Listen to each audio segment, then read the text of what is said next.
Shri Joseph विजय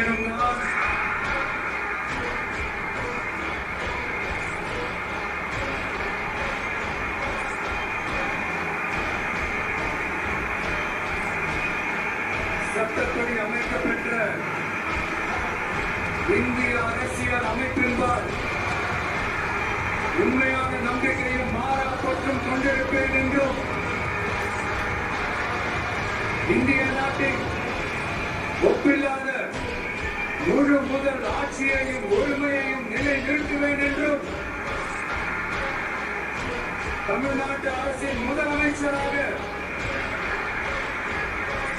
உண்மையாகவும் உளச்சான்றின் படியும் என் கடமைகளை நிறைவேற்றுவேன் என்றும் அரசியல் அமைப்பிற்கும் சட்டத்திற்கும் இணங்க அச்சமும் ஒருதலை சார்பும் இன்றி விருப்பு வெறுப்பை விலக்கி